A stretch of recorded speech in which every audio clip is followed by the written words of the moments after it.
Friends, आज हम बात करते हैं एमसीए के उस नोटिफिकेशन की जो कहता है कि हर अकाउंटिंग सॉफ्टवेयर में ऑडिट ट्रेल का फीचर इनेबल होना चाहिए, जो कि आया था 2021 में, बट इम्प्लीमेंट होते होते 2 साल लग गए और आखिरकार 1 अप्रैल 2023 को वो इम्प्लीमेंट हो ही गया। हाय, मैं सीए निधि मनोचा। और मैं सीए नमन मनोचा। आज हम डिस्कस करते हैं इस वीडियो में ऑडिट ट्रायल बेसिकली है क्या, और बेसिकली और क्या हम पे कोई ऐसा तरीका है कि हम इस नोटिफिकेशन से बाहर निकल सके। तो अंत तक हमारे साथ इस वीडियो में जुड़े रहिए देखने के लिए। अच्छा, सबसे पहले हमारे दिमाग में क्वेश्चन आता है कि ऑडिट ट्रेल है क्या। ऑडिट ट्रेल का मतलब हो गया बेसिकली कोई भी आपने बैकडेट की एंट्री कर रखी हो या कोई भी एडिशन, डेलीशन या करेक्शन करा हुआ है तो किस डेट को किया हुआ है उसका पूरा का पूरा रिकॉर्ड मेंटेन करना। तो बेसिकली ये रिकॉर्ड पूरा अकाउंटिंग सॉफ्टवेयर मेंटेन करेगा। और अब आपके दिमाग में ये क्वेश्चन आता है, ये क्या हर कंपनी को मेंटेन करना पड़ेगा? Answer is yes. आपको सबको ही मेंटेन करना पड़ेगा, इररिस्पेक्टिव कि उस कंपनी का टर्नओवर क्या है, नेटवर्थ क्या है या एनीथिंग। तो ये आपको ऑडिट ट्रेल फीचर आपकी हर अकाउंटिंग सॉफ्टवेयर में होना मैंडेटरी।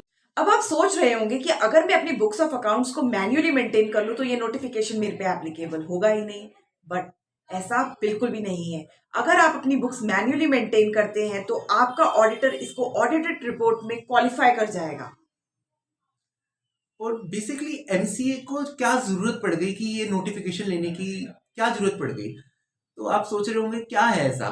तो बेसिकली क्या होता था कि 31 मार्च को जो नहीं है सब अपने यहाँ बैठ के बैक डेट की एंट्रीज करके प्रॉफिट के साथ एडजस्टमेंट्स करते थे।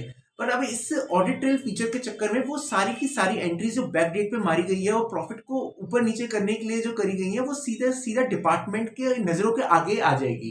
तो एमसीए का शिकंजा और कस जाए, इसलिए ये वाला ऑडिट ट्रेल का एक फीचर जो नहीं है उन लोगों ने ये ऐड करवा दिया है अकाउंटिंग सॉफ्टवेयर में।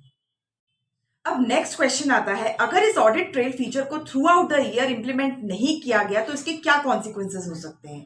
पहला, आपकी ऑडिटर्स रिपोर्ट क्वालिफाई की जाएगी, और उसके बाद सेकेंडली एमसीए डायरेक्टर्स पे, कंपनी पे या की मैनेजमेंट पर्सन पे 25,000 रुपए से लेके 5 लाख रुपए तक की पेनल्टी भी इम्पोज कर सकता है।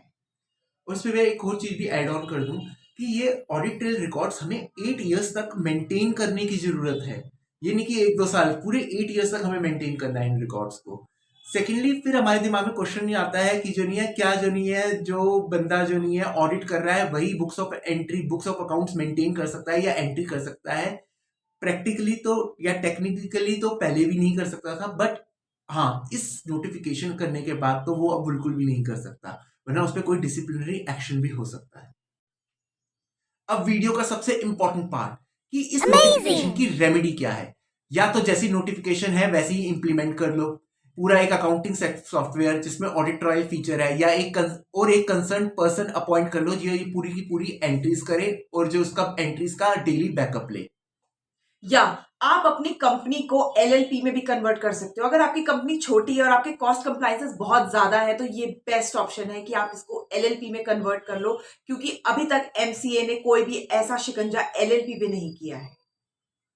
अगर आपको हमारी वीडियो पसंद आए तो उसे लाइक, सब्सक्राइब और शेयर कीजिए।